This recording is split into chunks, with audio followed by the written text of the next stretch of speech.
வணக்கம். நேர்பட பேசு நிகழ்ச்சியில் உங்களை சந்திப்பதில் மகிழ்ச்சி. ராஜீவ்காந்தி கொலை வழக்கில் குற்றம் சாட்டப்பட்டவர்களிடம் வாக்குமூலம் பெற்ற அதிகாரிகளில் ஒருவரான தியாகராஜன் தான் பேரறிவாளனிடம் வாக்குமூலம் பெற்றபோது முக்கியமான சில வரிகளை வாக்குமூலம் பெற்ற அந்த சமயத்தில் பதிவு செய்யாமல் விட்டுவிட்டதாகவும், தற்போது தனது மனசாட்சியின் உறுத்தலின் பேரில் தான் எந்த வரிகளை பதிவு செய்யாமல் விட்டோம் என்கிற தகவலை வெளி உலகிற்கு சொல்லியிருக்கிறார். ஏற்கனவே ஓராண்டுக்கு முன்பு இந்த தகவலை அவர் சொல்லியிருந்தாலும் தற்போது சட்டப்பூர்வமாக ஒரு பிரமாண பத்திரம், அதாவது அபிடவிட் என்கிற வடிவத்தில் அவரது ஒப்புதல் வாக்குமூலத்தை இந்த விவகாரத்தில் பணியாற்றிய ஒரு அதிகாரி என்ற அடிப்படையில் அவர் பதிவு செய்திருக்கிறார்.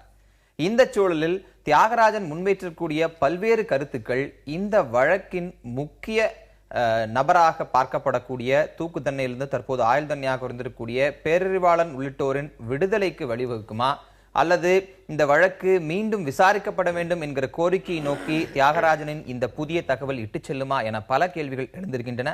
அது குறித்து நாமும் இன்றைக்கு விவாதிக்க இருக்கிறோம். நம்மோடு இந்த அமர்வில் ஓய்வு பெற்ற சிபிஐ அதிகாரியும் இந்த வழக்கின் விசாரணை அதிகாரியான திரு ரகோத்தமன், திராவிட இயக்க தமிழர் பிரிவை சேர்ந்த திரு சுகவீரபாண்டியன், காங்கிரஸ் கட்சியைச் சேர்ந்த திரு கோபண்ணா மற்றும் டெல்லி அரங்கத்திலிருந்து வழக்கறிஞர் பிரபு ஆகியோர் இணைந்திருக்கிறார்கள். நாம் தொடர்ந்து பேசலாம். அதற்கு முன்பாக இன்றைக்கு புதிய தலைமுறையின் அக்னி பரீட்சை நிகழ்ச்சிக்கு ஓய்வு பெற்ற ஐபிஎஸ் அதிகாரி தியாகராஜன் அளித்த அந்த பேட்டியின் முக்கிய சாராம்சத்தை பார்த்துவிட்டு நேர்பட பேசாமல் விவாதத்தை நாம் தொடரலாம். அறிவு ஒப்புதல் வாக்குமூலத்திலே அந்த ஒன்று விடுபட்டு போனது, ஏன் விடுபட்டு போனது, அந்த காலகட்டத்திலே, அதாவது விசாரணை இன்னும் நடந்து கொண்டிருந்த நிலையிலே, அவர் அந்த நேரத்திலே உண்மை சொல்கிறாரா என்பது எனக்கு தெரியாத நிலைமையிலே நான் அதை விட்டுவிட்டேன். ஆனால் பின்னாடி as the investigation progressed, வழக்கு போகும் பொழுது எங்களுக்கு ஒரு ஆவணம் கிடைத்தது. முன்னாடி சொல்லியிருக்கேன். அதாவது ஒரு வயர்லெஸ் மெசேஜ் சிவராசன் சொல்கிறார், இதுவரைக்கும் இந்த விஷயத்தை யாருக்கும் சொல்லவில்லை அந்த இந்திய பெண்ணிடம் தவிர. இது எங்களுக்கு பின்னாடி வரும்பொழுது இது இன்டர்னல் எவிடன்ஸ், அதாவது உள்ளுக்குள்ளேயே கிடைக்கின்ற நிரூபணம். அறிவு அன்று முன்னாடி எனக்கு சொன்னது இதற்கு ஒரு கொராபரேஷன், இன்டர்னல் கொராபரேஷன். திரு ரகோத்தமன், இன்டர்னல் கொராபரேஷன் அப்படின்னு அவர் சொல்றார். இந்த இடத்துல எழக்கூடிய ஒரு கேள்வி, சிஸ்டம் என்பது பொதுவானது, விசாரிக்கக்கூடிய அந்த அமைப்பு முறை என்பது பொதுவானது. பல்வேறு அதிகாரிகளுக்கு நீங்கள் அசைன்மெண்ட்ஸை கொடுக்குறீங்க, வாக்குமூலம் பெறுவது என்பது. ஸோ ஒரு சிஸ்டத்தின் அடிப்படையில் தான் இவங்க வாக்குமூலங்களை பெற்றிருப்பார்கள். இந்த ஒரு அதிகாரியின் தவறு, அது முக்கியமான ஒரு தவறாக பார்க்கப்படக்கூடிய சூழலில் ஒரு பானை சோற்றுக்கு ஒரு சோறு பதம்னு இந்த சிஸ்டத்தை ரீவேலிடேட் பண்றதுக்கான ஒரு வாய்ப்பாக தியாகராஜனின் இந்த புதிய தகவலை ஏன் பயன்படுத்தக்கூடாது? அவர் அப்பொழுதே சொல்லியிருந்தார், ட்ரையல் அப்பே சொல்லியிருந்தார். இவரை விசாரிக்கும் பொழுதே, விசாரணையில் இவர் ஒரு முக்கியமான சாட்சியாக விசாரணை செய்யப்பட்டார். அவருடைய வாக்குமூலத்தை தடா கோர்ட்டு இது பண்ணி, அந்த வாக்குமூலத்தையும் சுப்ரீம் கோர்ட்டில் ரொம்பவும் அனலைஸ் பண்ணித்தான் அவங்களுக்கு மற்ற எவிடன்ஸ் வேல்யூரை பற்றி சுப்ரீம் கோர்ட் ஆகப்பட்டது ஒரு முடிவு எடுத்தது. ஆகவே இவர் அப்படி சொல்லணும்னு நினச்சிருந்தாருன்னா, இதை போல் ஒரு மாற்று கருத்து ஏற்படுத்துறதுன்னா தாராளமாக சொல்லியிருக்கலாம். நானே பல இன்வெஸ்டிகேஷன் நடக்கும்போது பலவிதமான இதை விட மோசமான தகவலாம் அவங்க இது பண்ணும்போது, யாரை விசாரிக்க வேண்டும் என்று நான் சொன்னேனோ அவர்களை விசாரணை நான் பண்ணிவிட்டேன், நீ பண்ணாதே அப்படி என்றெல்லாம் சொன்னது உண்மை. புரியுதுங்களா? யாரை விசாரணை பண்ணணுமோ, இன்னும் மேற்கொண்டு விசாரணை, தீவிர விசாரணை பண்ணணும் அப்படின்றது உண்மை. ஆகவே இப்போ நான் இன்வெஸ்டிகேஷன் நடக்கும்பொழுதே ஒரு வாக்குவாதமே நடந்தது.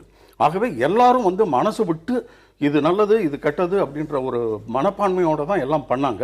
ஆனால் மேலே இருக்கிற அதிகாரி, அதாவது எஸ்ஐடி சீஃப், இதை நான் முன்னாடியே விசாரித்து விட்டேன், நீ இதை பற்றி மேலும் விசாரிக்க வேண்டும்னா நாங்கள்லாம் பண்ண முடியாது. அப்படி தான் சூழ்நிலை இருந்தது.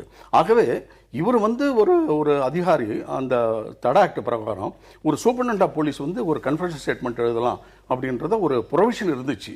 ஆகவே அந்த தடா செக்ஷன் 15 ஒரு உபயோகப்படுத்தி தடா செக்ஷன் 15ல ஒரு ரைட்டரோ இல்ல ஒரு இன்ஸ்பெக்டர் லெவல்ல ஒரு அட்லீஸ்ட் ஒரு டிஎஸ்பி லெவல்ல கூட பதிவு செய்ய வேண்டியது, பதிவு செய்ய கூடாது ஒரு முக்கியமான வழக்கு என்றாலும் எஸ்பி ரேஞ்சில பண்ணணும்னு சொல்லும் போது ஒரு எஸ்பி அண்ட் எபோவ்ல எஸ்பி இவர் கேட்டர்ல வச்சுக்கலாம். எஸ்பியே இந்த தவறை செய்யறாருன்னா இது ஒரு இண்டிவிஜுவலோட தவறுன்னு பாக்குறதா இல்ல அமைக்கப்பட்ட விசாரணை சிஸ்டத்தோட தவறு? இப்ப நீங்க இவர் தவறு செய்தார் என்று எப்பொழுது சொல்லுகிறார்? இந்த தவறு என்று சொல்ல வார்த்தையை 2011 சொல்லுகிறார். இப்பொழுது சொல்லுகிறார், அஃபிடவிட்டில் கூட சொல்றாரு. ஆனால் இவர் என்ன தவறு செய்தார் என்று இதற்கு முன்னாடி எப்பொழுதுமே சொல்லவில்லை, எந்த வாக்குமூலத்திலையும் சொல்லல. இவர் கொடுத்த கோர்ட் வாக்குமூலத்தில் எங்களுக்கே தெரியாது. இல்ல ஒரு விசாரணை அதிகாரி இவர் வந்து பேரறிவாளனை விசாரிக்கிறார். அவர் மரண தண்டனைக்கு போறாரு. அது ஒரு அலையாக தவறான இன்வெஸ்டிகேஷன். அப்ப அவருக்கு மரண தண்டனை போவாரா அல்லது லைஃப் சென்டென்ஸ் போவாரான்னு எந்த போலீஸ் அதிகாரிக்கும் தெரியாது. தண்டனை வரும்போது தண்டனை கிடைத்த பிறகுதான் அவர் எனக்கு மனசு உறுத்துதுன்னு அவரே சொல்றாரு. அதற்கு முன்னாடி அவர் சொன்னதை பூர்வம் நான் தப்பு இல்லைன்னு 17 பேர்ல 16 பேர் கொடுத்த வாக்குமூலத்தெல்லாம் கரெக்டாக தான் எழுதியிருக்கிறேன். ஆனால் இந்த வாக்குமூலத்தில் மாத்திரம் என்ன எழுதியிருக்கிறாருன்னா, சிவராசன் வந்து 9 volts கோல்டு பவர் பேட்டரி வாங்கி கேட்டான், நான் கொடுத்தேன். ஆனால் இவர் எழுதினது என்னன்னா, அந்த 9 volt பேட்டரி தான் அந்த பெல்ட் பாம்பில் உபயோகப்படுத்தப்பட்டது அப்படின்னு ஒரு எழுதப்பட்டிருக்குது. இதை வைத்துதான் அந்த பேரறிவாளனுக்கு தூக்கு தண்டனை வந்திருக்குதுன்னு தெரிஞ்ச உடனே தான் எனக்கு மனசாட்சி உருவாக்கிறதுன்னு சொல்றாரு. ஆனால் நீங்கள் தயவு செய்து ஒரு கருத்தை நான் சொல்ல விரும்புகிறேன். இதை வந்து எந்த விதமான கோர்ட்லையும், எந்த லோயர் கோர்ட்டாகவும் ஹை கோர்ட்டாகவும் கன்ஃபெஷன் ஸ்டேட்மெண்ட் வந்து அக்யூஸ்டு கன்ஃபெஷனை வச்சுக்கிட்டு ஒரு கன்விக்ஷன்ன்றது இந்த சரித்திரத்திலே நடந்தது கிடையாது. அது டையிங் டிக்ளரேஷனாக இருக்கணும். ஒரு வார்த்தையான டையிங் டிக்ளரேஷன், யார் இறக்க போறவன் சொல்ல வேண்டிய டையிங் டிக்ளரேஷன் கூட கொராபரேஷன் வேணும்னு சுப்ரீம் கோர்ட் பல முறையில் சொல்லியிருக்குது. ஆனவே ஒரு குற்றவாளி கொடுத்த வாக்குமூலம் மாத்திரம் வைத்துக்கொண்டு நம்ம வந்து இது தூக்கு தண்டனை கொடுப்பது என்பது தவறான. சுபவீரபாண்டியன், இதே கேள்வி நம்ம தியாகராஜன் நோக்கியும் நம்ம அக்னிபரிசு நிகழ்ச்சியில் முன்வைத்தோம். ஒருவேளை நீங்கள் அதை பதிவு செய்யாமல் இருந்திருந்தால் இன்றைக்கு பேரறிவாளன் வெளியில் இருந்திருப்பாருங்கும் போது ஒருவேளை நடந்திருக்கலாம், ஒரு கால் அப்படின்னு அந்த பேட்டியை அவர் முடிக்கிறார். ஆனால் ரகோத்தமன் போன்ற அதிகாரிகள் பேசும்போது இதை மட்டுமே பேரறிவாளனுடைய அந்த ஒப்புதல் வாக்குமூலத்தை வைத்து மட்டுமே தண்டனை வழங்கப்பட்டிருக்காது, பல்வேறு எவிடன்ஸ் இருக்கு அப்படின்னு சொல்றாரு. நீங்க இதில் எதை சரின்னு பாக்குறீங்க? ஐயா சொன்ன மாதிரி ஒரு சின்ன செய்தியை நம்ம முதல்ல ஒத்துக்கணும். அந்த காவல்துறை அதிகாரி 2 நாட்களுக்கு முன்பே இதை சொல்லியிருக்க வேண்டும். 2 ஆண்டுகளுக்கு முன்பு சொல்லுகிற போதும் எழுத்து வடிவத்தில் அதை அவர் பதிவு செய்யவில்லை, அதை இப்போதுதான் செய்திருக்கிறார். ஆனால் இது அந்த காவல்துறை அதிகாரி பற்றிய விவாதம் இல்லை. அவர் எப்போது செய்திருந்தாலும் அதில் உண்மை இருக்கிறதா இல்லையா என்பது பற்றிய விவாதம். ஒரு வரி மிக தெளிவாக இருக்கிறது. ஏனென்றால் ஒரு பேட்டரியை வாங்கி கொடுப்பதே குற்றம் இல்லை, அதனுடைய நோக்கம் அறிந்து கொடுத்தால்தான் குற்றம். நான் எதற்காக வாங்கி கொடுத்தேன் என்று எனக்கு தெரியாது என்பதுதான் இந்த மொத்த வழக்கின் மையப்புள்ளி. ஒரு மையப்புள்ளியை உருவிட்டால் அந்த கட்டடம் சரிஞ்சு கீழே விழும். ஆகையினால் இது ஒன்றை வைத்தே முடிவு செய்திருக்க முடியாது. ஒரு குற்றம் சாட்டப்பட்டவரினுடைய வாக்குமூலம் மட்டுமே எடுத்துக்கொள்ளப்படாதுன்னு ஐயா சொல்றது சரிதான். ஆனால் மற்ற வழக்குகளுக்கும் தடா பொடா வழக்குகளுக்கும் இருக்கிற வேறுபாட்டை என்னை போன்றவர்களை விட அவர்தான் மிக நன்றாக அறிவார். ஆகினால இந்த பொடா வழக்கில் தடா வழக்கில் நேரடியாக குற்றம் சாட்டப்பட்டவரின் வாக்குமூலத்தை அப்படியே எடுத்துக்கொள்ளுகிற நிலையும் இருக்கிறது. ஆகினால் இந்த வரிதான் அவரை அவ்வளவு பெரிய மரண தண்டனையை நோக்கி செலுத்தி இருக்கிறது என்பது தெளிவாகிறது. எனவே இப்படி மற்றவர்களின் வாக்குமூலங்களிலும் நடந்திருக்கலாம் என்கிற ஐயமும் ஏற்படுகிறது. ஜெயின் கமிஷன் அடிப்படையில் விசாரணை முழுமையடையவில்லை என்கிற செய்தியும் இருக்கிறது. எனவே இவை அனைத்தையும் அடிப்படையாக வைத்துக்கொண்டு இவர்கள் 7 பேரையும் உடனடியாக விடுதலை செய்ய வேண்டும் என்பதுதான். அந்த இடத்துல ஒரு விசாரணை நடந்து கொண்டிருக்கிறது. அந்த வழக்கினுடைய அந்த தன்மை அந்த தன்மை என்பது உங்களுக்கு தெரிஞ்சிருக்கும். அந்த காலகட்டங்களில் ஒரு ஒப்புதல் வாக்குமூலம் வாங்கும் போது ஒரு தேசம் தழுவிய ஒரு இம்பார்ட்டன்டான ஒரு வழக்காக அது பார்க்கப்படும் போது ஒருவேளை பேரறிவாளன் பொய் சொல்லி இருக்கலாம் அப்படிங்கிற அடிப்படையில் நான் அதை எழுதினேன் அப்படின்னு அவர் சொல்லுவதும், இப்ப எந்த அடிப்படையில் அது பொய் இல்ல நான் விட்டதுனாலதான் தண்டனை வந்துருச்சுன்னு சொல்லும் போதும் ஒரு கேள்வி தியாகராஜனுடைய அவரே சொல்லிடுறார். அதாவது எதை வைத்துக்கொண்டு அது உண்மையாக இருக்குமா என்று எனக்கு தெரியாது அப்படிங்கிறார். நமக்கு என்ன செய்தி என்றால், ஒரு குற்றம் சாட்டப்பட்டவர் சொல்லுவது உண்மையா பொய்யா என்பதை விசாரிப்பதற்கு நீதிமன்றம் இருக்கிறது. காவல்துறை அதிகாரியினுடைய பணி அவர் என்ன சொல்லுகிறாரோ அதை எழுத வேண்டும். வேண்டுமானால் அவர் சொல்ற மாதிரி அப்படியே சொற்கள் மாறாமல் எழுதணுங்கிறதல்ல, அந்த பொருள் மாறாமல் கோர்வையாக எழுதுவதில் பிழை இல்லை. ஆனால் சொல்லப்பட்ட மைய கருத்து விடுபட்டு விடுமானால் அது பிழையானது ஒன்று. இரண்டாவது, அவரே என்ன சொல்லுகிறார்னா, இதுவும் பின்னால் வந்த அந்த சிவராசனின் கூற்றும் வேறு யாருக்கும் நான் சொல்லவில்லை ஒரு இந்திய பெண்ணை தவிர என்று சொல்லுகிற போது இரண்டும் பொருந்துகிறது என்பது அவர் சொல்லுகிற இரண்டாவது வாதம். அதையும் நாம ரொம்ப கவனமாக கணக்கில் எடுத்துக்கொள்ள. உங்களிடம் சில அதிகாரிகளிடம் பேசும்போது ஒரு இடத்துல ஒரு 10 அசைன்மெண்ட் 10 அதிகாரிகள் கொடுக்கப்படும். அதுல வந்து ஒரு அதிகாரிக்கு என்ன அசைன்மெண்ட் கொடுக்கப்பட்டிருக்கு மற்றொரு அதிகாரிக்கு தெரியாது. ஒட்டுமொத்தமாக அந்த இது வந்து அந்த எஸ்ஐடி சீஃபுக்கோ இல்லை விசாரணை அதிகாரிக்கோ வரும்போது அவர் தான் அதை கொராபரேஷன் மற்ற விஷயங்களை செய்வார். அப்போது மாற்றங்களுக்கு வாய்ப்பு இருக்கு அப்படின்னு சொல்லும்போது தியாகராஜன் போன்றவர்கள் கொடுத்த இப்ப தியாகராஜன் வந்திருக்கக்கூடிய உண்மை அந்த கட்டங்கள் விசாரணை அதிகாரிகளுக்கு உண்மையாக தெரிந்திருந்து அது மாற்றப்பட்டிருக்கலாம் அப்படின்ற ஒரு கருத்தும் சொல்லப்படுது. அப்படி மாற்றப்பட்டிருக்கிறதுக்கான வாய்ப்புகள் நிகழ்ந்திருக்குமா? என்னை பொறுத்தவரையில் அதாவது இந்த எஸ்ஐடியில் முக்கியமான ஒரு புலனாய்வு அதிகாரின்னு ஒவ்வொரு கிரிமினல் வழக்கும் இருக்கணும். எஃப்ஐஆர் ரிஜிஸ்டர் பண்ணுறது, கேஸ் டைரி எழுதுறது, மற்றவங்க 200 பேர் இதில் இருந்தாங்க.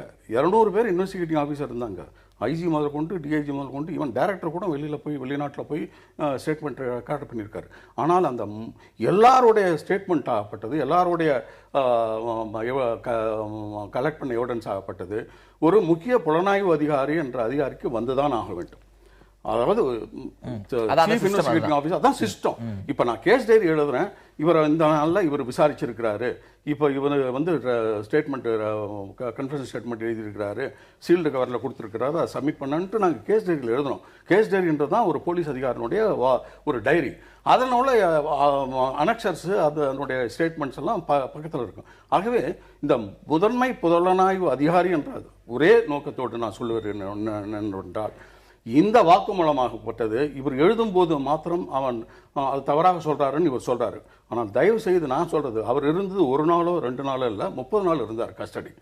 ஒவ்வொரு அக்யூஸ்டுகளும் 30 நாள் கஸ்டடி இருந்தாங்க, போலீஸ் கஸ்டடி, அதாவது அன்ற தடாவில். அப்படி இருக்கும்போது ஒவ்வொரு நாளும் ஒவ்வொரு இன்ஃபர்மேஷன் சொல்லுவாங்க. இப்போ நாங்கள் வந்து ஜெயக்குமாரை வந்து 23ஆம் தேதி அரெஸ்ட் பண்ணோம்.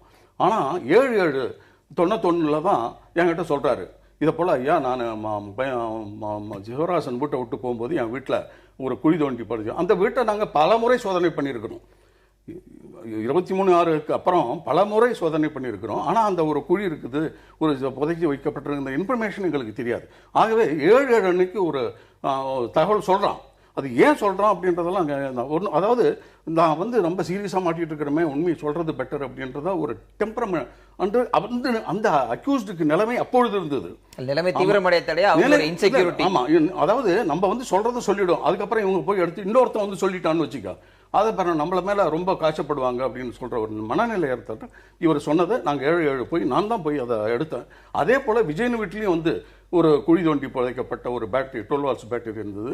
அதனுடைய இதுவும் அவர் அந்த விஜயன் என்ற வீட்டில் இருந்தவர் தான் அந்த சொன்னார். ஆகவே ஒவ்வொரு தகவலும் இவர் வந்து எழுதும்போது வந்து சொன்ன தகவலை விட்டுடுங்க, இன்வெஸ்டிகேஷனுக்கு முன்னாடியே, அதாவது 30 நாள் கஸ்டடியில் இருக்கும்போதே ஒவ்வொரு அக்யூஸ்டும் சொல்கிறத ஒரு வாக்குமூலமாக நாங்கள் எழுதிட்டு இருப்போம். டெய்லி ஒவ்வொருத்தரும் போய் விசாரணை பண்ணுவாங்க. ஒரு நாளைக்கு இன்னொரு விசாரணை அதிகாரி அனுப்புவார், இன்னொரு நாளைக்கு போய் விசாரிப்பார். அப்படியே ஒருத்தர் வந்து தீவிரமாக விசாரிக்கலாம், ஒருத்தர் சாஃப்டாக விசாரிக்கலாம். அப்படி விசாரிக்கும் போது இந்த கோல்டன் பவர் பேட்டரிக்கு இந்த அறிவு என்ற இந்த பேசப்பட வேண்டிய நிலை ஏன் என்றால், இவர் வந்து டிப்ளமோ எலக்ட்ரானிக்ஸ். ரெண்டாவது, இவருடைய பொசிஷன்ல இருந்து இவருடைய இதுல இருந்து ஹவு டு கில் என்ற ஒரு அமெரிக்கன் பிளாக் புக்கை சீஸ் பண்ணிருக்கணும். அதனுடைய சர்க்கியூட்டும் இந்த வெடிகுண்டு சர்க்கியூட்டும் ஒன்றா இருந்தது. அது வந்து சொன்னது Tamil Nadu forensic science laboratory sir, இந்த சர்க்கியூட்டை தான் வச்சுட்டு இது பண்ணியிருக்கிறாங்க அப்படின்னு சொன்னது ஒரு அடிப்படையில் தான் இந்த வெடிகுண்டை நீ தான் பண்ணியிருக்கணும் அப்படி என்று பார்க்கும் போது ஒரு கோயின்சிடன்ஸ் அந்த கூட வாய்ப்பு இருந்தது. அது கோயின்சிடன்ஸ் இல்லை, இது வந்து ஏன்னா ஒரு புக் இருக்க தோட்டு அவர் பண்ணிட்டாருன்னு நான் சொல்லலை. ஆனால் அவருடைய நாலேஜும் அவருடைய புக்கும் வந்த பிறகு நாங்கள் வந்து அவரை திரும்ப திரும்ப கேட்டோம், தயவு செய்து சொல்லிவிட்டு இந்த பெல்ட் பாம்பை யாரை பண்ணுது அப்படின்னு சொல்லி. ஆனால் அவர் என்ன சொன்னார், இல்லை பெல்ட் பாம்பை நான் பண்ணல, அதுக்கு வேண்டிய 9 volts golden power battery Sivarasan கேட்டார் அப்படின்ன பிறகு அதோடு மட்டும் அவர் நிறுத்தியிருந்தால் கூட அந்த ஸ்டேட்மெண்ட் எடுத்துக்கொள்ளப்பட. நான் எந்த கடையில் இருந்து வாங்கினேன், பர்மா பசார்லேருந்து வாங்கினீங்களான்னு கேட்டோம். இல்லை பர்மா பசார்லேருந்து வாங்கல, மயிலாப்பூரில் வாங்கினோம் ஒரு கடையில். அந்த கடை எங்கே இருக்குதுன்னு காமிப்பீங்களா, ஏன்னா மயிலாப்பூரில் எந்த கடைன்னு நமக்கு தெரியுது. ஆகவே 27 எவிடன்ஸ் ஆக்ட்னு சொல்கிறது, ஒரு அக்யூஸ்ட் வந்து ஒரு பொருளை காமிச்சோம்னா அது மூலியமாக நாங்கள் ரெக்கார்ட் பண்ணி அதை ஒரு ஸ்டேட்மெண்ட்டை ஒரு இன்ஸ்பெக்டர் போட்டார், இன்ஸ்பெக்டர் வெங்கடேசன் அவர் எழுதிட்டு அதையும் கொடுத்துட்டாரு. அந்த முகவரி எல்லாமே அந்த வழக்கு விவரம்லாம் இருக்குது. ஆகவே இவர் என்ன பண்ணாரு, கடைசி நேரத்தில் நாங்கள் அக்யூஸ்டை ப்ரொடியூஸ் பண்ணும்போது அவரே சொல்றாரு, அக்யூஸ்டை ப்ரொடியூஸ் பண்ணுறதுக்கு முன்னாடி தான் நான் வாக்குமூலத்தை எழுதுவேன், எழுதி சீல் பண்ணி நேராக அதை கோர்ட்டுக்கு அனுப்பிச்சிடுவார். ஆகவே அந்த அக்யூஸ்டை ப்ரொடியூஸ் பண்ணுறதுக்கு முன்னாடி இந்த வாக்குமூலத்தை அவர் எழுதும்போது நான் தவறாக எழுதி விட்டேன் என்று சொல்லுகிறது, அது சரியல்ல என்பது என்னுடைய கருத்து. இந்த தியாகராஜன் பேட்டி மாத்திரமல்ல, ஏற்கனவே நீதிபதி தாமஸ் வந்து இவர்களை தூக்கிலிடுவது இப்போதைய சூழலில் தவறானது, ஏற்கனவே அப்படி தூக்கிலிட்டால் 2 முறை தண்டித்ததாக ஆகிவிடும், சட்டத்துக்கு எதிரான போய்விடும், இப்படி பல விஷயங்கள் சொல்லும்போது இதெல்லாம் ஒட்டுமொத்தமாக பார்க்கும்போது ஒரு மறு விசாரணை தேவைப்படுகிறது அப்படிங்கிற கோரிக்கை வலுவாக எழுகிறது. நீங்க அதை எப்படி பாக்குறீங்க? இல்லை 1991 இந்த நாட்டினுடைய முன்னாள் பிரதமர் படுகொலை செய்யப்படுறார். 99 உச்ச நீதிமன்றம் இந்த 4 பேருக்கு தூக்கு தண்டனை, மீதி 3 பேருக்கு ஆயுள் தண்டனை வழங்குகிறது. அந்த 4 பேர் அதில் இந்த பேரறிவாளன் விஷயத்தில் ரொம்ப அவர் மீது ஒரு கருணை காட்டுவது என்பது, பேசுவது என்பது வேறு. ஆனால் கருணை மனு இவர் சமர்ப்பிக்கிறப்போ நான் குற்றத்தை செய்திருக்கிறேன், என்னை குற்றத்தை செய்திருக்கிறேன்னு சொல்லி என்னை மன்னித்து என்னை விடுவிக்க வேண்டும் என்று மெர்சி பெட்டிஷன்லாம் போட்டிருக்கார். குற்றத்தை அவர் ஒத்துக்கிட்டார், வாக்குமூலம் கொடுத்திருக்கார். வெறும் வாக்குமூலத்தை வைத்துக்கொண்டு நண்பர் ரகோத்தமன் சொன்னது மாதிரி யாரையும் நீதிமன்றம் தண்டிக்காது. அந்த வாக்குமூலத்தை சப்ஸ்டான்ஷியேட் பண்ணுவதற்கு, வலிமைப்படுத்துவதற்கு நிறைய ஆதாரங்கள், அவர் பேட்டரி வாங்கினது, 9 வோல்ட் கோல்டன் பேட்டரி வாங்கினது, பஜாஜ் மோட்டார் சைக்கிள் வாங்கி சிவராசனுக்கு கொடுத்தது, அதற்கு பிறகு எக்ஸைட் பேட்டரி வாங்கி ராஜன் என்கிற பெயரில் தவறான முகவரி கொடுத்தது, தொடர்ந்து அந்த குற்ற செயலுக்கு இவர் துணை போயிருக்கார். அதற்கு முன்னால சில காலத்திற்கு முன்னால சாட்டனிக் வர்சஸ் சைத்தானின் வேதங்கள் என்கிற ஒரு புத்தகத்தை 3000 புத்தகம் இந்திய அமைதி காக்கும் படைக்கு அவதூறு கற்பிக்கிற வகையில் 3000 புத்தகங்களை அச்சிட்டு கள்ளத்தோணியில் இலங்கைக்கு சென்று பிரபாகரனை சந்தித்து அவர் இதோட பாராட்டை பெற்று நன்மதிப்பை பெற்று அங்கே 6 மாதம் அவர் இருந்திருக்கிறார். இது எல்லா குற்றச்செயலும் அவர் துணை புரிந்திருக்கிறார். நீங்க இந்த தொடர்பு எல்லாம் சொல்லும் போது அதே வழக்கு விசாரணை அதிகாரி தான் சொல்றாங்க இந்த பிளான் என்பது இந்த பிளான் 99 நீதிமன்றம் உச்ச நீதிமன்றம் தண்டிக்கப்பட்ட பிறகு 2015 கிட்டத்தட்ட 16 ஆண்டுகள் கழித்து ஒரு IPS அதிகாரி தியாகராஜன் இன்றைக்கு அவருடைய மனசாட்சி திறப்பதற்கு இவ்வளவு ஆண்டு காலம் தேவைப்படுகிறதா? 99 தண்டிக்கப்பட்ட போதே நீதிமன்றம் தண்டிச்ச போதே அவர் மனசாட்சியோட பேசியிருக்காரு. அவரே பதில் சொல்லியிருக்காரு அந்த நிகழ்ச்சியில. மேலெழுந்த வாரியாக பார்க்கும்போது இப்பதான் இவருக்கு தெரிஞ்சதா அப்படின்றதோ ஒரு உள்நோக்கம் கற்பிக்கிறதோ எல்லாத்துக்கும் ஆன சாத்தியக்கூறுகள் இருக்கு. அந்த சாத்தியக்கூறுகள் வரும்னு தெரிஞ்சுதான் தான் அந்த விஷயத்தை சொன்னதாகவும் அந்த பேட்டியில அவர் சொல்றாரு. ஆனா நம்மளுடைய கேள்வி என்னன்னா, இப்ப நீங்க சொல்றீங்களே இந்த நடவடிக்கைகள் புலிகளுக்கு ஆதரவான ஒரு நடவடிக்கைகள், பொதுவாக புலி ஆதரவு அந்த தட்பவெப்பம் என்பது தமிழகத்தில் அதிகமாக இருந்த காலகட்டம் அந்த 80களுக்கு 85களுக்கு பிறகான காலகட்டம். அதிக இளைஞர்கள் ஈர்ப்புடன் இருந்தார்கள், அங்கு தொடர்போடு இருந்தார்கள்.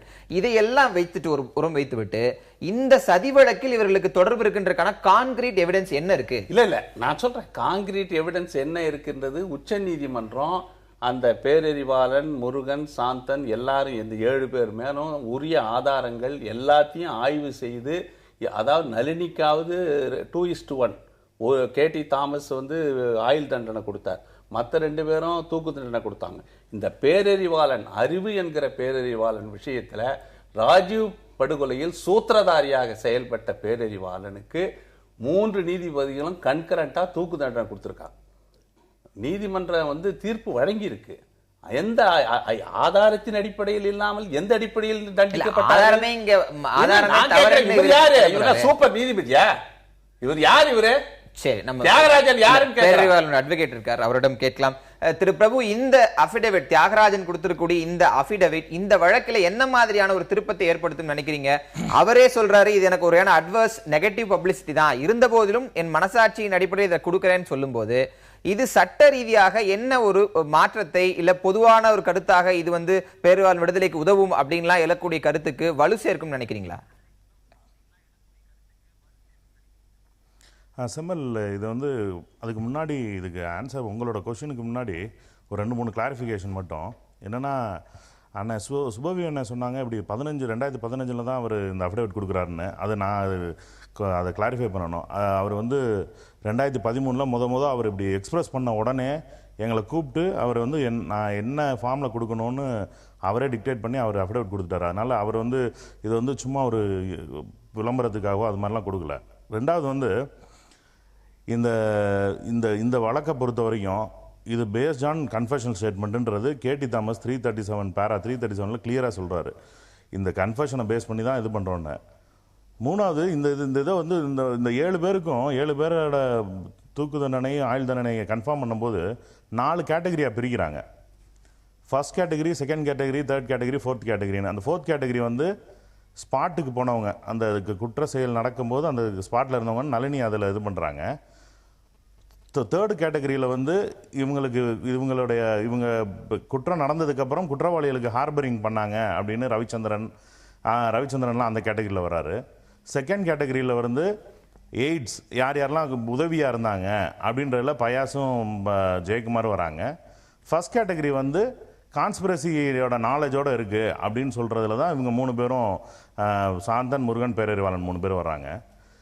இதுதான் இந்த பேக்ரவுண்ட் ஹிஸ்ட்ரிக்காக சொல்கிறேன். ஒரே ஒரு நிமிஷம் தான் அதுக்கு. என்னென்னா அந்த இப்படி சொல்லும்போது ஜஸ்டிஸ் காத்ரியும் வாத்வாவும் 2 பேருமே பயாசு, ஜெயக்குமார், ரவிச்சந்திரன் 3 பேரையுமே அக்விட் பண்ணிடுறாங்க. கேடி தாமஸ் மட்டும்தான் இது பண்ணுறாரு. இருந்தாலும் இங்கே வந்து என்னென்னா வாத்வா வந்து அக்விட் பண்ணோன்னே குவாத்ரி அதை டிஸ்கஸ் பண்ணுறாரு. அவர் வந்து ஒரு 50-50 போடுறாரு. அதனால் டிசெண்டிங் கொடுக்க முடியாது அப்படின்றனால அவங்க தான் ரெஸ்டோர் பண்ணிட்டாங்க கேடி தாமஸ். இதெல்லாம் எதுக்காக இந்த பேக்ரவுண்ட்னா, நீங்கள் இந்த மெரிட்ஸோ இந்த ஜட்ஜ்மெண்ட் வந்து 99ல் அட்டைன் ஃபைனாலிட்டி, அதில் வந்து நம்ம திருப்பியும் போகக்கூடாது அப்படின்னு நினச்சிங்கன்னா போகாமல் இருங்க. அதில் போகணுன்னா இன்னும் நிறைய சொல்லலாம். ஏன்னா அதில் வந்து எந்த இடத்துலையுமே பேரறிவாளனுக்கு வந்து இந்த பேட்டரி வாங்கி கொடுத்தது இதுக்காக தான் அப்படின்னு கன்ஃபெஷனில் அவர் சொல்லியிருக்காருன்னு நாலேஜே கிடையாது. இங்கே வந்து நம்ம பேசுகிறது வந்து அந்த மாதிரி பேசிகிட்டு இருக்கோம். இன்னொரு ஆஸ்பெக்ட் வந்து இப்போ இவர் கொடுத்த அஃபிடவிட்டை இப்போ என்ன பண்ண முடியும்? ஏன்னா 2013ல் அவரே ஒரு கைப்பட அவரோட லெட்டர் அனுப்புகிறாரு வேலூர் பிரிசனுக்கு. இப்படி உங்களுக்கு என்ன உதவினாலும் செய்ய தயாராக இருக்கேன்னு. அதை ரிசீவ் பண்ணுற பேரறிவாளனுக்கு என்னன்னே தெரியல. அவர் வந்து யார் இது அப்படின்னு யோசிக்கிறாரு. ஏன்னா அதில் புவனேஸ்வர் அட்ரஸ் இருக்குது. அப்புறம் நாங்கள் சந்திக்கும் போது எங்கள்கிட்ட கொடுக்குறாரு. அதுக்கப்புறம் அவர்கிட்ட பேசுகிறோம். இது வந்து என்னென்னா ஒரு டிபேட்டுக்கு அப்புறம் தான் அவர் இந்த மாதிரி ஒரு இது கொடுக்கறதுக்கான முடிவு எடுத்தார், அஃபிடவிட் கொடுக்கணும்னு. இதில் என்னென்னா ரொம்ப முக்கியமாக பார்க்க வேண்டியது என்னென்னா, இந்தியன் ஜுடிஷியல் சிஸ்டத்தில் ரீட்ரையல், ரீஎக்ஸாமினிங் த எவிடன்சஸ், இந்த மாதிரி ஒன்ஸ் வந்து சுப்ரீம் கோர்ட்டில் ஃபைனாலிட்டி ஆயிடுச்சுன்னா அதுக்கப்புறம் ரீட்ரையல்ன்ற ப்ராசஸுக்கான எந்த விதமான வாய்ப்பும் கிடையாது, எந்த விதமான ப்ரொவிஷனும் கிடையாது. இல்லை அப்படின்னா தேவைகள் இருக்கு. தொடர்ந்து நம்ம அதுக்கான எக்ஸாம்பிள்ஸை பார்க்க முடியும். இல்லை பிரபு, அப்படி என்றால் இந்த தியாகராஜனுடைய இந்த கருத்தோ இல்லை இந்த அஃபிடவிட்டோ எந்த பயனும் இல்லாமல் வெறும் ஒரு சர்ச்சையும் ஒரு அடுத்த கட்ட விவாதத்தை ஏற்படுத்துற விஷயமாகவே நெக்லெக்ட் பண்ணிட முடியுங்கிற இதுக்கு வரீங்களா? என்ன பர்பஸ்க்காக இது நடக்கப்பட்டிருக்கிறது? இதை தாண்டி மற்றொரு தரத்தில் ஒரு விமர்சனம் இருக்கிறது. உங்கள் தூண்டுதலின் பேரில் தியாகராஜன் இது வலுவா கொண்டு போறாரு. ஒரு மனசாட்சி உறுத்தல்னு சும்மா சொன்ன விஷயத்தை அடுத்தடுத்த சட்ட விஷயங்களாக மாற்றுவதற்கு உங்களை போன்றவர்கள் தூண்டுதல்னு ஒரு விமர்சனம் உங்க மேல வைக்கப்படுது. அதுக்கு உங்க பதில் என்ன? இல்லை, அவர் ஒன்றும் குழந்தை கிடையாது. அவர் ஒரு ஏடிஜிபி பிரிசனாக ரிட்டையர்ட் ஆனவர். அவர் ஒரு எஃபிஷியண்டான ஒரு போலீஸ் ஆஃபீஸர். அதனால் நீங்கள் வந்து அப்படி யாரும் நினைக்க வேணாம். எம்டிஎம்ஏ கான்ஸ்டியூட் பண்ணுறாங்க. அதாவது 99ல் ஜட்ஜ்மெண்ட் கன்ஃபார்ம் ஆகுது சுப்ரீம் கோர்ட்டில். அதே நேரத்தில் ஜெயின் கமிஷனும் ரிப்போர்ட் 98ல் ரிப்போர்ட்டு சப்மிட் பண்ணுறாங்க. அந்த ஆக்ஷன் டேக்கன் ரிப்போர்ட்டு அவங்க சப்மிட் பண்ணதுக்கப்புறம் 98ல் ஒரு ப்ரொப்போசல் வந்து சிபிஐ ஒரு ப்ரொப்போசல் டிராஃப்ட் பண்ணுறாங்க எம்டிஎம்ஏ ஃபார்ம் பண்ணுறதுக்கு. எப்படி இருக்கணும், என்ன பண்ணலாம், என்னென்னலாம் ஆக்ஷன் டேக்கன் ரிப்போர்ட் என்னென்னலாம் நம்மளுக்கு சஜஸ்ட் பண்ணியிருக்கு, அதை நம்ம எப்படி பண்ணலான்னு. அதில் ஒரு டைரக்டிவ், ஸ்பெசிஃபிக்காக ஒரு டைரக்டிவே இருக்குது. அதில் என்னென்ன லெஃப்ட் அவுட் ஏரியாஸ் என்னென்ன இருக்கோ அதெல்லாம் கவர் பண்ணணும். ஏன்னா அப்பயே நிறைய டிஸ்கஷன்ஸ் இருந்தது. என்னென்னலாம் லெஃப்ட் அவுட் ஏரியாஸோ அதெல்லாம் கவர் பண்ணணும். அந்த இதில் ஒரு முக்கியமான டைரக்டிவ் என்னென்னா, investigation officers who are all the part of the investigations want to be என்கொயர்ட்னா அது வந்து விசாரணைன்ற அர்த்தம் இல்லை. அவங்ககிட்டலாம் டிஸ்கஸ் பண்ணணும், எம்டிஎம்ஏ கூப்பிட்டு பேசணும். ஏன்னா எம்டிஎம்ஏ உருவாக்கப்பட்டது என்னன்னா அந்த லார்ஜர் கான்ஸ்பிரசி தியரின்ற ஒரு அடிப்படையில் தான் உருவாக்கப்படுது. ஏன்னா இப்போ வந்து நீங்கள் லார்ஜர் கான்ஸ்பிரசி தியரிக்குள்ளேயும் ஹைப்போதெட்டிக்கா இருந்தாலும் அது ஒரு இருக்கு. இல்ல லார்ஜர் கான்ஸ்பிரசி தியரிக்குள்ளேயும் தியாகராஜன் நிறைய விஷயங்கள் பேசியிருக்காரு. என்ன அவர் டிஐஜியா கூட பணியாற்றிருக்காரு. ஆனா அப்பயும் எம்டிஎம்ஏல பெரிய ப்ராக்ரஸ் இருந்த மாதிரி தெரியல. 18 ஆண்டுகளுக்கு மேல இன்னைக்கு எம்டிஎம்ஏ எந்த நிலையில் இருக்குன்னு கூட தெரியல. அதுவும் மிகப்பெரிய ஒரு கேள்வியாகவே இருக்கு. சொல்ல வரேன் நான் இப்ப இதை வந்து ரொம்ப நாள் டிஸ்கஷன் நடந்தது. 2000க்கு அப்புறம் 2005ல் பிரகாஷ் குமார் புட்டோன்னு ஒரு கேஸ்ல அதை அப்சல்யூட் பண்றாங்க. எப்படி அப்சல்யூட் பண்றாங்கன்னா, இந்த ஒரு ஒரு பெரும்பான்மை மக்களின் கூட்டு மனசாட்சி இந்த மாதிரிலாம் ஒரு வேர்ட்ஸ் இருக்கும்ல, அதை மாதிரி வச்சு தான் அதை அப்சல்யூட் பண்ணுறாங்க. அப்பயும் அவங்க என்ன சொல்கிறாங்கன்னா, டடான்ற ஒரு ப்ரொவிஷன் இருக்கிற வரைக்கும் டடா பீரியட் லைவாக இருக்கும்போது நீங்கள் குற்றம் செஞ்சுருந்து அந்த நாளில் குற்றப்பத்திரிகை தாக்கல் பண்ணுற செஞ்சுருந்தா வேற வழியே இல்லை எங்களுக்கு அப்படின்னு தான் அதை அக்செப்ட் பண்ணுறாங்க. அதனால் இந்த பழைய வழக்குகள் மொத்தமே டடா பேஸ் பண்ணி தான் இருக்குது. அதனால அந்த டடாவோட ட்ரெக்கானியன் இதுதான் தியாகராஜனை இப்படி எழுத வச்சது. இன்னைக்கு அவர் வந்து சொல்றது ஆஸ்பெக்ட் தான், தண்டனை சட்டத்தின்படி தான் அவருக்கு தூக்கு தண்டனை கொடுத்திருக்காங்க. இல்ல அது கரெக்ட் தான் இருக்கும். அந்த வாதம் சரி, சட்டப்படி தூக்கு தண்டனை கொடுத்திருக்க முடியாதுன்றதான் இப்ப அதுதான் சொல்ல வரேன் நான்.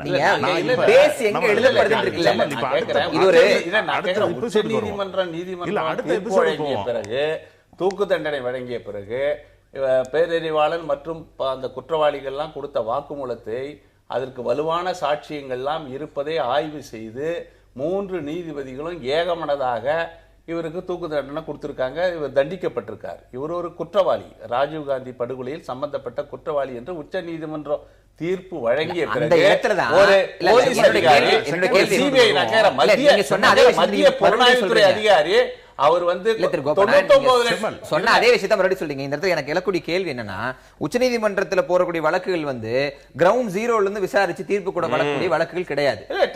இல்ல ட்ரையல் கோர்ட்டிங் என்ன சொல்லி இருக்குதோ அதுக்கு மேல ஹை கோர்ட் என்ன சொல்லி இருக்குதோ on basis of the evidences அந்த டிஸ்கஷன்ஸ் கீழ் கோர்ட் என்ன நடந்துச்சு அதை அடிப்படையில் தான் உச்சநீதிமன்றத்துல மற்ற வழக்குகள் மாதிரி இது நடத்தப்படல. அது ஒரு ட்ரையல் கோர்ட் மாதிரியே நடத்துறாங்க. அது அப்சர்வேஷன் தானே, சட்டத்துக்கு தான் நம்ம நடத்துறோம். அங்க ட்ரையல் எப்படி நடத்தப்பட்டதுன்றது ஒவ்வொருக்கும் ஒரு பெர்ஸ்பெக்டிவ் இருக்கு, அவ்வளவுதானே. மற்ற வழக்குகளை நடத்துற மாதிரி உச்சநீதிமன்றம் இந்த வழக்கை நடத்துறாங்க. அதுக்குள்ள ரொம்ப நேரம் போவேன். அது டிபேட் அது போகும்போது இல்ல மெரிட்ஸ் ஆஃப் தி கேஸ்ல போனா ஒரே ஒரு செய்தி, போலீஸ் அதிகாரி வந்து ஒரு போலீஸ் அதிகாரி சொல்லாதீங்க. வாக்குமூலம் வாங்கிய என்ன அர்த்தம்? இல்ல திடீர்னு சொல்றேன் அந்த விஷயத்துல 20 வருஷமா மனசாட்சி தூங்கிட்டு இருந்தவருக்கு இல்ல பல அவரே சொல்றார். அந்த விஷயத்துக்கு ரொம்ப தூக்கு தண்டனைக்கு போகிற போது எனக்கு அந்த உறுத்தல் வந்து இன்னும் ஒரு செய்தி என்னன்னா, எல்லாத்தையும் நம்ம மேலிருந்து வரியாக பார்ப்பதை விட அந்த சூழல் ஒரு மனுஷனுடைய மனசாட்சி முடிவு சூழல். அதாவது உச்ச நீதிமன்றமே சொன்னதுக்கு அப்புறம் ஒரு போலீஸ் அதிகாரி, யாரோ ஒரு போலீஸ் அதிகாரி இல்ல, அவர் வாக்குமூலம் வாங்கிய போலீஸ் அதிகாரி. வாக்குமூலம் வாங்கிய அவர் நான் தப்பா அதை எழுதலேன்னு சொல்லும் போது அதுக்கான மதிப்பு கூடுதல். சொன்னாலும் உண்மை பிரச்சனையா உண்மை உண்மைதான். பத்தி சொன்னீங்க. அதாவது அந்த குண்டுவெடிப்பில் இறந்தவர்கள் சார்பாக மத்திய அரசு கியூரிட்டிவ் பெட்டிஷன் மூவ் பண்ணுது, அதே வாய்ப்பு உங்களுக்கும் இருக்கு அப்படின்னு சொல்றீங்க. ஆனா அந்த கியூரிட்டிவ் பெட்டிஷன்ல இந்த அபிடவிட், தியாகராஜன் அபிடவிட் உங்களுக்கு எந்த அளவுக்கு உதவ போகிறது? இதுல ஒரு பொதுத்தளத்திலே இவ்வளவு வாதங்கள் ரைஸ் ஆகும் போது லீகல் டெக்னிகாலிட்டிஸ், அதாவது சட்ட ரீதியான வாய்ப்புகளை நீங்க எப்படி இதை வைத்து பயன்படுத்த போறீங்க? ரொம்ப சுருக்கமா உங்களோட பதில். இல்லை, இது வந்து எப்படின்னா, ரூபா ஷோகோஹுரா வந்து ஒரு ஒய்டர் ரேஞ்சை வந்து புல்லர் கேஸ்லேருந்து உருவாக்கியிருக்கு. தேவேந்தர் பால் சிங் புல்லரை வந்து கியூரிட்டிவ் பெட்டிஷனில் தான் அவங்க வந்து கம்மிட் பண்ணாங்க. ஏன்னா அவரை வந்து ஜிஎஸ் சிங்வி வந்து இப்போ 2012 வந்து கன்ஃபார்ம் பண்ணிட்டார் அவரோட இதை டெத் பெனால்ட்டியை. அதுக்கப்புறம் சத்ருகன் சௌஹானோட 18 பேர் இந்த சைமன் இவங்க இந்த வழக்குல வந்து லா மாறினதுக்கப்புறம் அதுக்கப்புறம் புல்லர் கேஸ் தான் கியூரேட்டிவ்க்கு இப்போ ஒய்டர் ப்ராஸ்பெக்டிவாக கொடுத்துருக்கு. ஏன்னா இந்த மொத்த அதான் நீங்கள் திருப்பி நம்ம ஃபர்ஸ்ட் எபிசோட்லேயே தான் இருக்கோம். இந்த மொத்த வழக்குமே இந்த மெரிட்ஸில் இந்த மொத்த வழக்குமே அந்த கொலையை தொடர்புபடுத்தியே தான் பேசிகிட்டு இருக்கோம். அது எல்லாமே அந்த இவங்களோட conviction built on the confession தான்.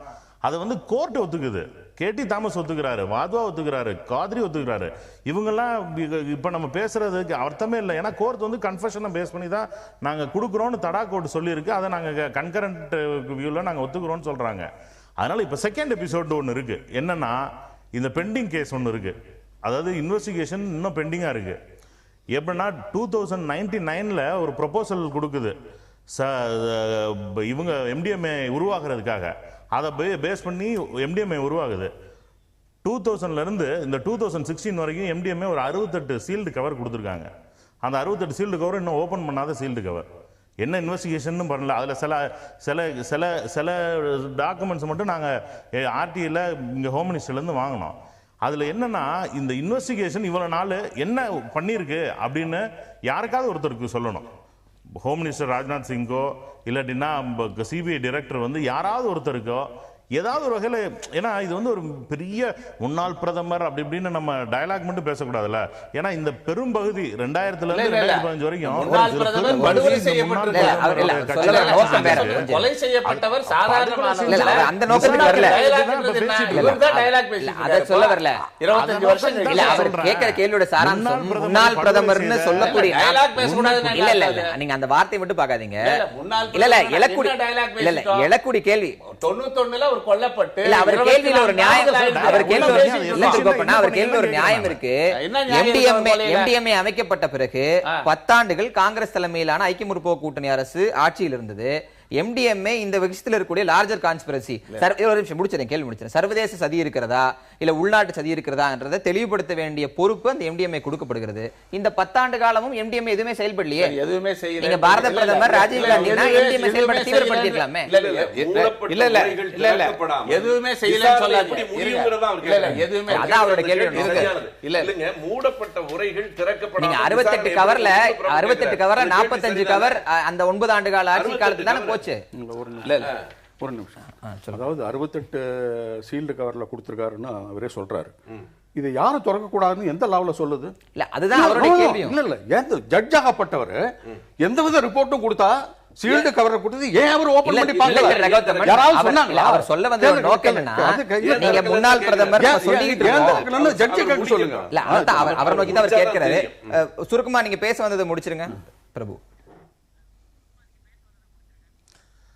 என்னன்னா அந்த அந்த நாங்கள் வந்து எஃபெக்டிவ் மானிட்டர் பண்ணணும், இந்த இன்வெஸ்டிகேஷனை மானிட்டர் பண்ணுங்க அப்படின்னு தான் கோர்ட்டே கேட்குறோம்.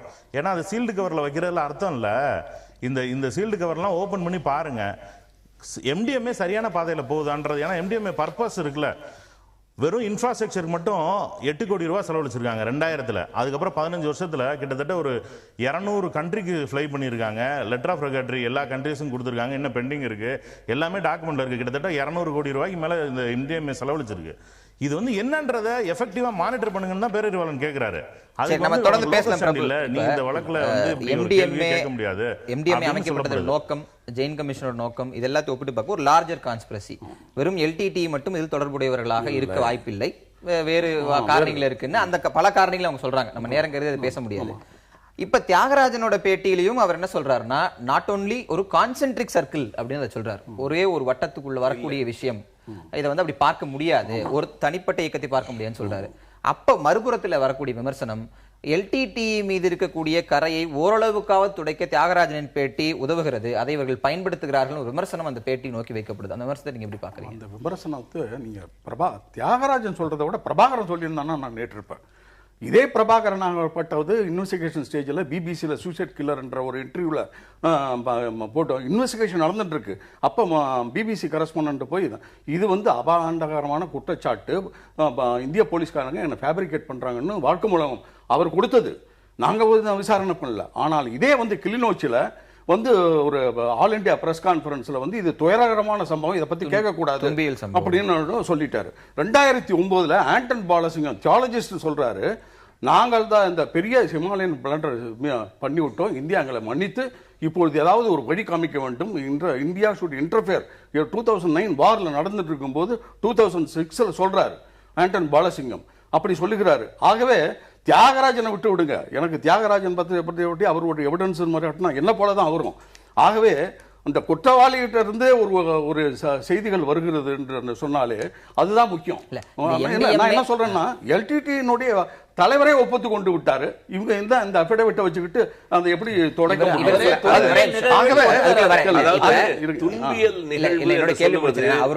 துன்பியல் நிகழ்வுக்கு தாங்கள் காரணம் இல்ல, அவர் சொல்ற அந்த அவருடைய வார்த்தை முடிவில் இருந்து இன்னொரு கேள்வி என்பதுதான். இவர் சொல்ற கேள்வி இன்னொரு கேள்வி துவக்கிறேன். யாசர் அரஃபத் அந்த முறை ராஜீவ்காந்தி எச்சரித்தார், பிஎல்ஓக்கு வந்து மொசாட்டினுடைய பங்கு இருக்கலாம் சொன்னது, சிஏ பங்கு இருக்கலாம், இது போன்ற விஷயங்கள் எல்லாம் அந்த காலகட்ட பத்திரிகைகள் எல்லாம் வந்திருக்கிறது. எல்டிடி பயன்படுத்தப்பட்டிருப்பார்கள் அப்படின்ற ஒரு கேள்வி இதை நோக்கி வருது இல்ல, இதை நம்ம தவிர்த்திட முடியும் இல்ல. அதாவது நீங்க பயன்படுத்தப்பட்டிருப்பார்களா என்று சொல்லுவது, இது எல்லாமே அந்த விசாரணை இன்னமும் நிறைவடையவில்லை என்பது தானே காட்டுது. திரும்ப திரும்ப நீங்க நிறைவடையாத காரணத்துக்கான அழுத்தம் என்பது ஜெயின் கமிஷன் அறிக்கையில் சந்தேகத்துக்கு உரியவர்கள் சொல்லப்பட்டிருக்கிற எல்லாரும் விசாரிக்கப்பட்டிருக்கிறார்களா? இன்னைக்கு நான் வெளிப்படையா கேட்கிறேன், சுப்பிரமணிய சாமியும் சந்திராசாமியும் எந்த போலீஸாவது விசாரிச்சாங்களா? ஒரு கொலை வழக்கில், அதுவும் நீங்க சொல்ற மாதிரி ஒரு முன்னாள் பிரதமர் கொல்லப்பட்ட வழக்கில் விசாரணையே நிறைவடையாமல் எல்லா தீர்ப்புகளும் முடிந்து போகிறதுனா என்ன நியாயம்? அதே இடத்துலதான் லார்ஜர் கான்ஸ்பிரசில சுப்பிரமணிய சந்திரசாமி மட்டும் இல்ல, பல காங்கிரஸ் தலைவர்கள் விசாரிக்கப்பட வேண்டும் ஜெயின் கமிஷன். ஆனால் அது செய்யப்படாத காரணம் என்ன? ஜெயின் கமிஷன் யார விசாரிச்சு ஒரு அறிக்கையை கொடுத்து எல்லாம் முடிவுக்கு இடைக்கால அறிக்கை வேற, ஃபைனல் அறிக்கை. இடைக்கால அறிக்கையில பலர் சொல்லி இருக்காங்க, யாருமே சொல்லி உள்பா தீவிரவாதிகள்னு ஒரு இது. இறுதி அறிக்கை வந்துருச்சா? ஜெயின் கமிஷனுடைய இடைக்கால அறிக்கை வந்து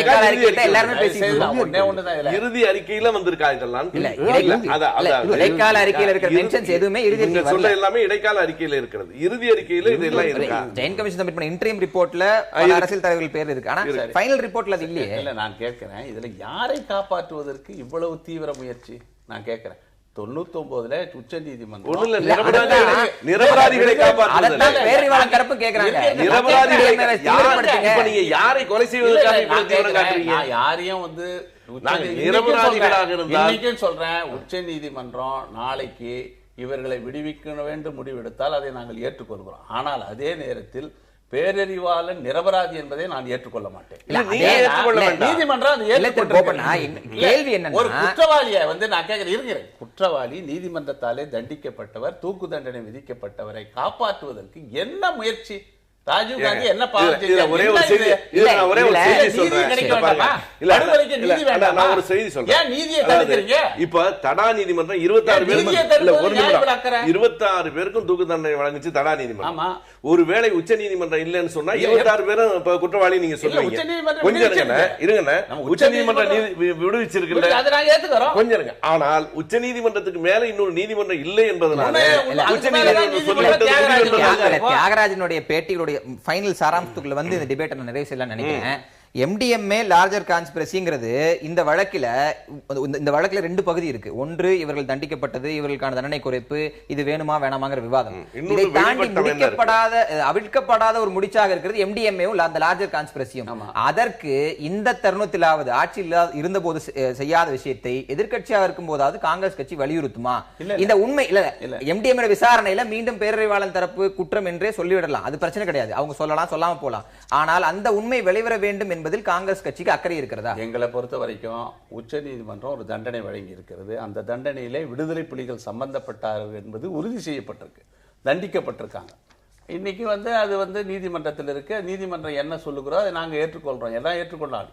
ஆனால் இந்த ஜெயின் கமிஷனோ அல்லது MDMA விசாரணையோ பல நேரங்களில் இன்னும் இறுதி அறிக்கை வரவில்லை என்றால் இறுதி அறிக்கை வரட்டும். அதுல பின்னாலே இருக்கிற சதி திட்டத்தில் சம்பந்தப்பட்டவர்கள் யார் என்றாலும் அதை அடையாளம் காட்டினா நாங்க ஒன்னும் குறுக்க நிக்கல.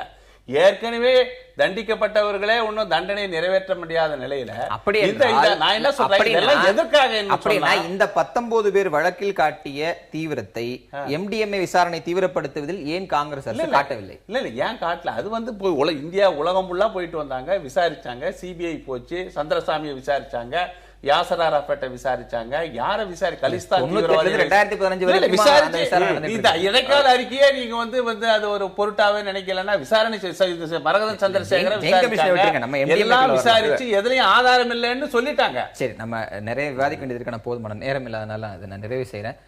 இறுதியாக ரொம்ப சுருக்கமா உங்களுடைய கருத்துக்களை. இப்ப எல்லாருடைய கேள்வியும் நான் எல்லாம் இவர் நண்பர் பிரபு சொல்றாப்லையும் நண்பர் இவர் சொல்றாப்லையும் ஒரு விதமான ஒரு டவுட் இருக்கு தான் செய்கிறது. காரணம் என்னவென்றால் இந்த வழக்கு ராஜீவ் கொலை வழக்கு முடிவுக்கு வரவில்லை. முடிவுக்கு வரவில்லை. காரணம் என்னவென்றால் நீங்க சொல்றாப்புல அந்த MDMA என்று ஒரு ஃபர்தர் இன்வெஸ்டிகேஷன் நடந்துட்டு இருக்கு. அந்த MDMA ஆகப்பட்டது 16 ஆண்டு காலமாக என்ன செய்தது என்ற கேள்வின்னு கேட்கும்போது பலவிதமான இதை விட வேற ஒண்ணும் வேண்டாம். ஐயாதான் புலனாய்வு அதிகாரியை அவங்களுடைய சொற்கள்லயே சொல்லணும்னா இன்னமும் அதுல டவுட் இருக்குன்னு ஒத்துக்கிறாங்க. பெனிஃபிட் ஆஃப் டவுட் யாருக்கு போகணுங்கிறது அத்தனை பேருக்கும் தெரிந்த உண்மை. 7 பேரும் விடுதலை செய்யப்படல. 1991 படுகொலை செய்யப்பட்ட ஒரு முன்னாள் பிரதமர் 1999 நீதிமன்றம் தண்டிச்சிருக்கு. குற்றவாளிகள் யார் என்று ஒரு 3 நீதிபதிகள் அமர்வு வந்து தண்டிச்சிருக்கு. ஏதோ ஏனோ தானோ என்று தீர்ப்பு வழங்கப்படலை. வழங்கப்பட்டிருக்கு. வழங்கி இன்னைக்கு கிட்டத்தட்ட 15 ஆண்டுகள் ஆகியது. நாங்கள் ஒன்றும் உடனே தண்டிக்க வேண்டும் என்ற கோரிக்கையை நாங்கள் எழுப்பல. ஆனால் நீதிமன்றத்தினுடைய அவர்கள் என்ன முடிவு எடுக்கிறாங்களோ அதுக்கு நாங்கள் கட்டுப்படுறோம். குற்றவாளிகளை நிரபராதிகளாக்குற முயற்சி நாங்கள் ஏற்றுக்கொள்ள முடியாது. பிரபு ரொம்ப சுருக்கமா செம்மல் இது என்னன்னா இதுல வந்து இப்போ செகண்ட் எபிசோட பொறுத்த வரைக்கும் எம்டிஎம்ஏவோட இன்வெஸ்டிகேஷன் இட்ஸ் ஆன் லைன், அது போயிட்டு இருக்கு. இது ஏன் இந்த டிலேன்றது நான் எப்படி பார்க்குறேன்னா, ஏன் வந்து ட்ரையல் கோர்ட் வந்து என்வலப்பை கூட ஓப்பன் பண்ணாமல் இருக்குன்னா, ஒரு ராஜாவை இன்னொரு ராஜா தான் வீழ்த்துவான். ராஜீவ்காந்தின்ற ஒரு பெரிய ஃபோர்ஸை இங்கே உள்ள இதே மண்ணில் உள்ள இன்னொரு ஃபோர்ஸ் வீழ்த்தி இருக்கு. அதனால தான் இந்த 15 ஆண்டுகால டிலே. இந்த டிலே வந்து அவங்க இப்ப யாருமே இப்ப நடந்துட்டு இருக்க கவர்மெண்ட் சரி, இந்த மாதிரி விஷயங்கள் உங்களுடைய பெர்ஸ்பெக்டிவாவே இருக்கட்டும். அர்ஜுன் சிங் வந்து எல்கே அத்வானிக்கு இல்ல இது உங்களுடைய பெர்ஸ்பெக்டிவா இருக்கட்டும். ஒரு பொது தளத்துல இந்த விஷயங்களை எல்கே அத்வானி பதிவு செய்யறது சரியா இருக்கும்னு எனக்கு தெரியல. நன்றி. இல்ல எனக்கு என்னன்னா, நான் ஒரு லெட்டர் வச்சிருக்கேன். It's shocking. இல்ல அந்த விஷயங்களுக்குள்ள அர்ஜுன் சிங் வந்து எல்கே இல்ல இந்த மாதிரி விஷயங்களுக்குள்ள போக வேண்டாம்னு நினைக்கிறேன். நமக்கு போதுமான நேரம் இல்லை. இல்ல அவதூறுகளும் நீங்க டேர்ம் பண்ண வேண்டாம். அது அவருடைய பெர்ஸ்பெக்டிவா இருக்கட்டும். அது அடுத்த கட்டங்களில் வேற ஒரு தளத்துல அதுக்கான விஷயங்களை நம்ம ஆய்வு செய்யலாம். நிகழ்ச்சியில் கலந்தோருக்கு நன்றி. திரு பிரபு, உங்களுக்கும் நன்றி. மீண்டும் ஒரு நேர்பட பேச அமர்வில் சந்திக்கிறேன்.